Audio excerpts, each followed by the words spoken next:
Berapa kali sebetulnya saya itu ditawanin jadi dokter underscore apa. Kekhawatiran saya satu aja, takut pas gak punya uang. Itu dokter kok gak di duit kan gak pantas gitu. Jadi repot gitu. Daripada beban lah sudah lah, nggak usah dokter. Jadi kalau nggak punya uang ya pantas, terus kalau ngebis ya pantas. Suatu saat kalau mati nggak ada yang hadir ya pantas, nggak dokter gitu. Kalau sudah dokter kok masuk neraka, dokter kok masuk neraka, kayaknya apalagi rektor kampus Islam kok masuk neraka itu kan kok kayak nggak pas itu. Misalnya rektor Unisiola ditanya mungkar nakir nggak bisa kan, kayak gimana itu. Makanya harus sering ngaji saya supaya nggak malu di depan mungkar nakir. Masa rektor ditanya mungkar nakir nggak bisa, harus berani bentak. Ini saya rektor bapak mungkar nakir.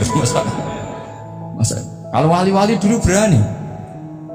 Masyhur di cerita wali-wali ditanya marobuka manabuka, saya ini guru tauhid kok kamu tanya marobuka manabuka, yang ngotok kamu tidak pernah ngaji enak aja tanya. Jadi wali-wali itu ya rileks kan dulu kan. Saya akan rileks wali di Bang Parik baru saya akan itu, karena wali itu lebih dekat Allah. Sehingga orang dulu itu, saya ulang lagi, ada satu kearifan namanya hidup itu apa?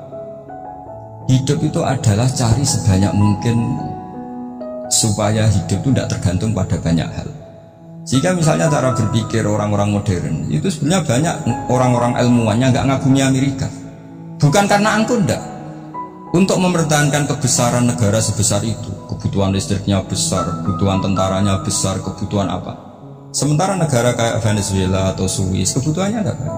Pertanyaannya, yang tergantung dengan banyak hal sama yang tidak tergantung banyak hal, itu pinter mana? Kalau dibalik pertanyaannya gitu, negara-negara maju itu tidak keren kalau dibalik pertanyaannya. Orang yang untuk mempertahankan eksistensinya banyak, butuh banyak hal, dengan yang tidak butuh banyak hal, itu pinter mana? Orang yang bahagianya nunggu jadi dokter, nunggu jadi kiai besar, kiai viral, dengan orang yang bahagia cukup dengan ngopi, itu pinter mana? Tapi kalau dibalik pertanyaannya, orang yang tahunya nikmat hanya kopi dengan nikmat yang banyak, pinter mana? Makanya Mbah Mun itu kalau guyon itu lucu. Aku iku saake ambek wong desa sing mlebu swarga. Saya dulu gak mlebu swarga kok disakeni. Akhirnya beliau memberi penjelasan. Wong desa iku roe pakanan enak, iku mau kopi mbek uduk. Lah swarga iku mau nuruti sing dikarepno. Akhirnya semua mangan, wis ngopi, nguduk, ngopi, ora roh pakanan liyane ora roh. Nasi mandi ora roh, pizza ora roh apa-apa. Terus saya bilang, wah lan iku nak nganti selera tentang wanita cantik. Iku juga sederhana. Rontok pesek ya wis cantik, rontok ireng ya wis. Apa bidadarinya seperti itu karena saking enggak pengalamannya. Jadi surga itu kan nuruti apa yang diinginkan. Kira-kira keinginan orang kampung kalau di surga itu apa coba? Makanan apa coba? Ya, makanya nggak senengnya ketemel gemblong gitu. Nah, artinya malaikat lebih suka nangani surganya orang-orang kampung di Bang Pak Rektor. Ini sudah ribet ini. Makanan apa saja sudah dicoba. Terus kalau di mall tahu orang macam-macam, seleranya macam-macam pasti. Enak mana kalau sampai jadi malaikat pelayan surga? Suka melayani orang kampung apa yang orang kota? Orang kampung kan. Jadi ya itu guyon ya, guyon tapi itu menjadi pikiran kita bahwa orang yang banyak kebutuhan itu sebetulnya banyak kebodohannya karena menggantungkan kebahagiaannya dengan banyak hal. Makanya Imam Syafi'i ngendikan istihna itu apa? Al istihna anisya'labi. Yang dikatakan kecukupan adalah berusaha sebanyak mungkin banyak hal tidak kamu butuhkan, bukan memenuhi semua kebutuhan kamu karena nafsu kamu ini tidak ada batasnya gitu. Kalau kamu penuhin nggak akan selesai. Itu ada perempuan yang kurang cantik itu minta doa saya, Gus doain suami saya kaya. Terus tak guyonin, terus nggak minta. Kalau suami kamu kaya, yang pertama dirubah itu apa? Rumah itu supaya rumah saya bagus. Kedua apa? Mobil supaya mobil saya bagus. Nanti yang dievaluasi itu kamu. Mobil bagus Alphard, rumah mewah, istrinya kamu, pasti itu dievaluasi langsung. Nggak usah sudah gini aja kan. Jadi pertama yang dievaluasi itu kaya itu. Coba kalau suami kaya itu yang dievaluasi pertama rumah ya, rumah ganti. Setelah itu apa? Mobil. Kira-kira berikutnya akhirnya sudah nggak jadi. Nabi Ibrahim itu pernah minta umur panjang, keren umur panjang. Sama Allah nggak dijawab. Datang orang tua itu bertamu ke Nabi Ibrahim, terus disuguhi dikasih kurma. Apa itu kok kurma? Anggur yang sudah matang sekali, sudah dimakan. Setelah dimakan meler keluar lagi, dimakan lagi meler lagi. Terus Nabi Ibrahim masuk lagi ke kamar. Ya Allah, doanya tak cancel. Nanti kalau saya tua kayak itu. Jadi Allah itu nggak jawab langsung tapi ngirimkan itu. Hanya ya Allah nggak jadi. Nanti takut itu. Saya pernah ngalami jadi kayak tadi ada ibu-ibu ya kurang ya nggak pati cantik. Suaminya tuh miskin sekali. Minta doa saya supaya kaya. Bareng tak kasih pertimbangan udah nggak usah nggak jadi. Jadi itu kearifan. Tapi kearifan ini harus kita tanamkan. Saya nggak bisa membayangkan Indonesia yang besar ini. Andai kan tidak ada kona'ah, nerimo impan. Coba sekarang ada COVID. Andai kan Indonesia itu kayak Perancis. Saya beberapa kali punya tamu orang yang hidup lama di Perancis. Mereka dapat istri orang Perancis. Itu dulu nggak begitu mencintai Indonesia. Tapi setelah di Perancis 2 tahun, Indonesia hebat. Di Perancis itu kata dia kalau cerita, semua kebutuhan masyarakat itu dibebankan ke negara. Apa saja minta negara, apa saja nyoal negara. Sementara Indonesia, coba kalau Indonesia mengalami seperti ini kok tidak ada kona'ah, rimo impal, bisa kios Indonesia. Orang miskin nyalahkan negara, kelaparan nyalahkan negara, apa saja. Tapi barokahnya dididik kiai, jogeman nyalahkan wong liya. Surip ngeromok yang pandum, diame, sampai gak ngerti kalau COVID. Banyak tuh orang-orang kampung, orang lugu-lugu. Mbah niki saking COVID, ya salam ning COVID, muga-muga umure panjang. Dikira COVID itu nama orang yang ahli sosial itu. Mbah niki dana saking COVID. Matur nuwun sampai no salamku, muga-muga umur panjang. Bingung kan yang nganterin ini. Ini gimana yang mau menjelaskan ini? Memang nggak paham, ribet. Tapi saya pastikan bahwa dengan keadaan seperti ini kita bahagia, kita stabil. Itu jelas barokahnya kalimat tadi, moto tadi atau pegangan hidup. Makanya disebut al-ibarat qutun li'ailatil mustami'in, bahwa redaksi atau kata-kata atau pegangan atau filosofi hidup, apalah namanya itu adalah penyemangat. Karena kata-kata ini memang luar biasa. Ketika sahabat perang demi kebenaran, zaman itu ya pasti benar karena yang dibela Nabi. Dulu itu kan enak zaman Nabi, yang dibela mesti benarnya, musuhnya mesti salahnya. Sehingga dulu itu memang harus tegas. Kalau sekarang mau tegas gimana? Yang kamu bela tidak mesti benar, musuhnya tidak mesti salah. Ribet kan kalau misalnya saya tukaran sama Pak Rektor, kamu mau bela mana kan bingung. Saya tidak mesti bener, saya tidak Nabi. Pak Rektor apalagi nggak mesti bener lagi kan? Ribet kan? Jadi kalau kita mau perang sekarang itu mau pede gimana? Enggak. Makanya banyak ulama sekarang tuh mau tegas tuh nggak berani karena ya banyak hal yang abu-abu lah wilayahnya. Misalnya pilihan presiden atau pilihan bupati, pilihan menteri. Kamu mati-matian bela itu, yang kamu bela tidak mesti benar, musuh kamu tidak mesti salah. Misalnya pilihan bupati, wah ini kabupaten ini baik kalau bupatinya ini, yang satu bilang ini, terus tim suksesnya kamu tanya, kamu yakin? Ya tidak juga.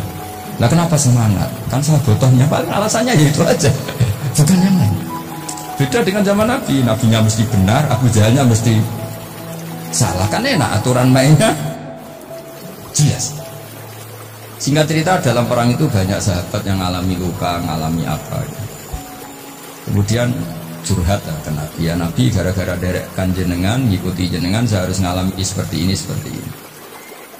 Ngiranya orang itu diapresiasi sama Allah keluarnya. Ternyata sama Allah gak diapresiasi.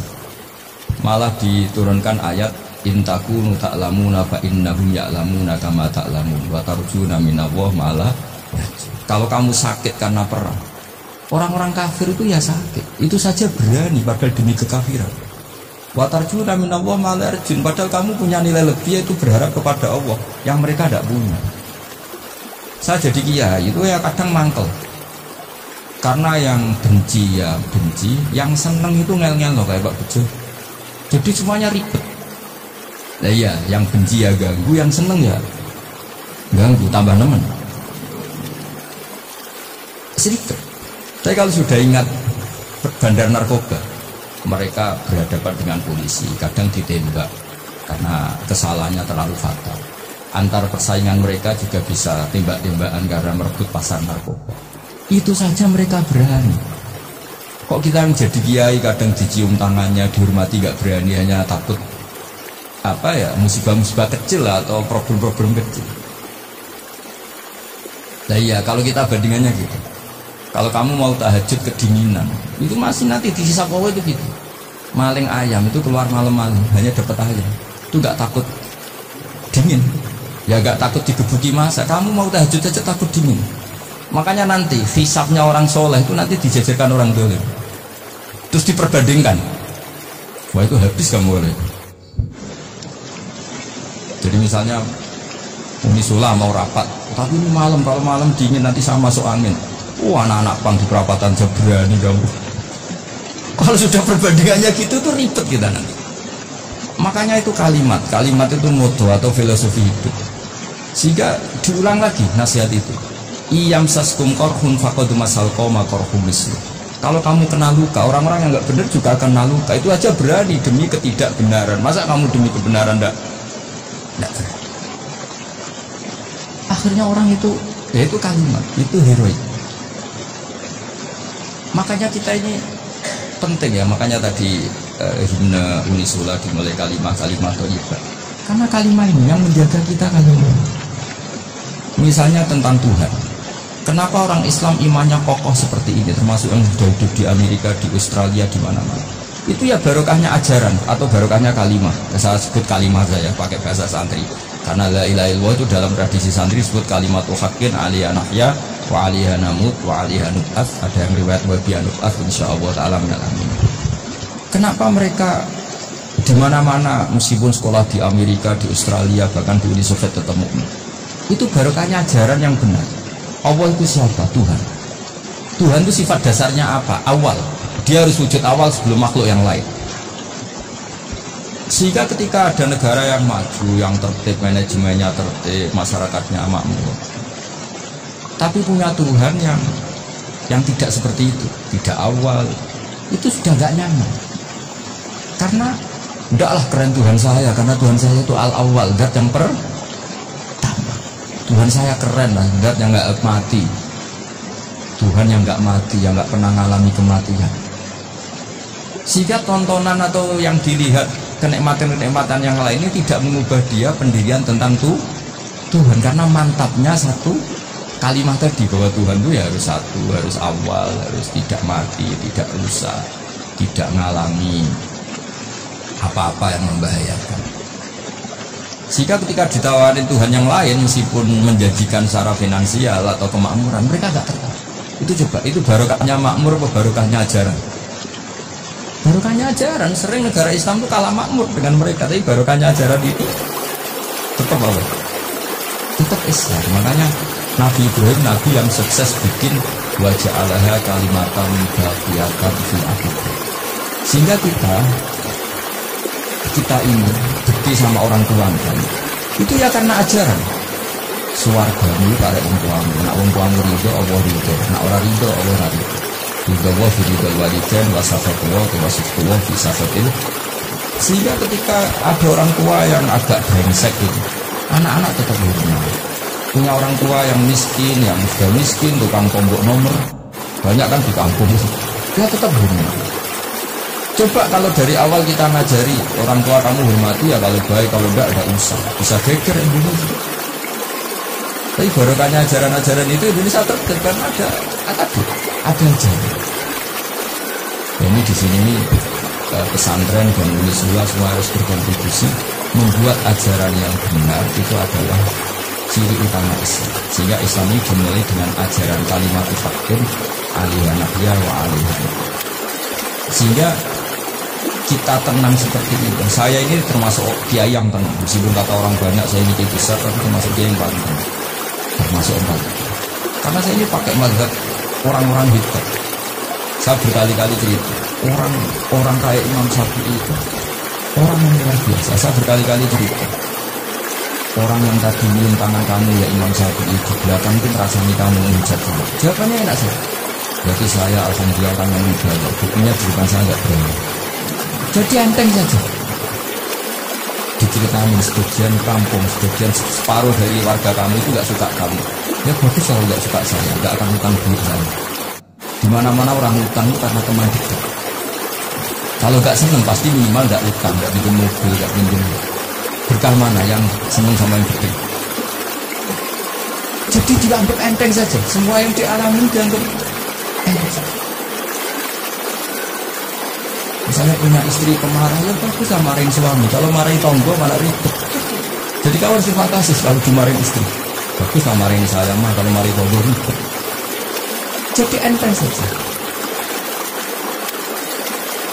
Tapi kita sekarang itu karena nafsu ya, sehingga ngerti hidup mirip. Ulama dulu kalau mau mati itu semuanya bukan mati. Sudah lama saya ini nggak maksimal. Kayaknya nggak masa paling efektif mati. Ya tidak apa-apa. Kalau sebaiknya mati ya mati aja. Enteng saja. Jadi melihat kematian itu akhir dari segala keburukan atau potensi keburukan. Apapun baik kita sekarang, suatu saat mungkin kita nggak baik. Yang bisa menghentikan ketidakbaikan atau potensi ketidakbaikan itu apa itu? Mati kan? Berarti mati itu mengerikan apa menyenangkan? Mesti kamu tidak berani menjawab. Meskipun secara ilmu kamu berani, tapi secara rasa agak berani kan? Saya ulang lagi ya, yang bisa menghentikan keburukan atau potensi keburukan itu apa bro? Apa? Mati ya. Berarti kematian itu menyenangkan atau menyusahkan? Apapun kamu tidak berani jawab karena kamu agak-agak duniawi gitu katanya. Tapi secara ilmu, kamu tahu kan kalau mati itu tidak buruk-buruk banget. Karena apa? Itu akhir dari segala. Sehingga Nabi ngajarkan kalimat itu begitu luar biasa. Allahumma ahyini maka natu hayatu khairan wa tawaffani maka natu wafatu khairan. Nabi lihat dia itu begitu indah. Ya Allah, kalau saya ini hidup, anggap saja hidup ini ziyadatan li fi kulli khairin, menjadi modal saya menambah segala kebaikan.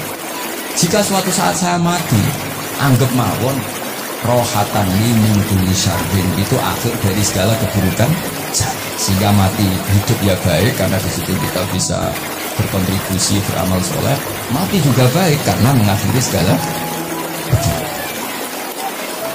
Nabi nate menghentikan lagi, ajaban diambil mukmini inna amrohu kullahu khair. Orang mukmin itu mengagumkan, semuanya baik. In asobat ni'ma syakara fakana khairan lah. Kalau baru dapat nikmat dia syukur, maka itu baik. Wa in asobatu dorok sobar, kalau dapat masalah mereka sabar, itu juga baik. Sehingga orang mukmin dua sisinya pasti. Itu juga kalimat, maksudnya moto atau pegangan hidup. Nah berikut ini saya beri contoh kenangan saya. Ini contoh terakhir. Masalah jadi orang terkenal maupun tidak. Di sini dicontohkan Imam Ghazali di halaman 367 di kitab saya 367, juznya 3 di kitab Ihya Ulumuddin. Di sini beliau cerita betapa untuk menjaga ikhlas sebaiknya orang itu tidak terkenal, tidak syuhrat, tidak terkenal. Oke, itu kita sepakat ya, karena kalau terkenal mungkin orang dipaksa publik dengan tanda kutip untuk selalu berbuat baik, tapi karena jaim lah, jaga image atau apa. Tapi ketika dibalik pertanyaannya, kamu rela yang terkenal itu orang nggak benar, sementara yang orang benar itu nggak terkenal. Lalu masyarakat tahunya yang tidak benar. Kalau pertanyaannya dibalik itu, orang baik wajib terkenal enggak? Kalau pertanyaannya dibalik seperti itu. Dokter yang benar tidak terkenal, yang malpraktek terkenal. Kamu ingin kondisi seperti itu? Gak ingin kan? Kampus yang bagus gak terkenal, kampus yang bagus gak terkenal, yang gak bagus. Nah, artinya apa? Gara-gara olah kata, olah pikiran, ini logika jadi rubah. Lagi-lagi apa? Jawaban itu ada di kata-kata sebetulnya. Makanya bab-bab seperti ini tidak usahlah kita berdebat, berpolemik. Sebaiknya orang itu humul, menutup diri, apa sebaiknya orang terkenal, itu nggak perlu seperti itu. Sudah terserah Tuhan saja. Makanya saya mulai dulu ngaji sampai sekarang itu ya tidak punya apa tadi, punya ikon tertentu atau punya website tertentu, enggak. Sudah terserah pengiran. Saya juga tidak sok suci materialistik atau enggak, ya tidak mikir. Bukan apa ya, karena saya ini kiai, jadi biasa urusannya sama Allah, tidak sama makhluk. Jadi pusing kalau sama sarah-sarahnya makhluk itu pusing. Meskipun rektor kalau nasihati saya pasti tidak saya terima, itu tetap makhluk, itu sudah ada ngefek kalau saya itu sudah ada itu. Bukan karena saya sombong, ya memang makhluk betul gitu, bukan. Cuma nasibnya gede aja, tapi makhluk tetap makhluk.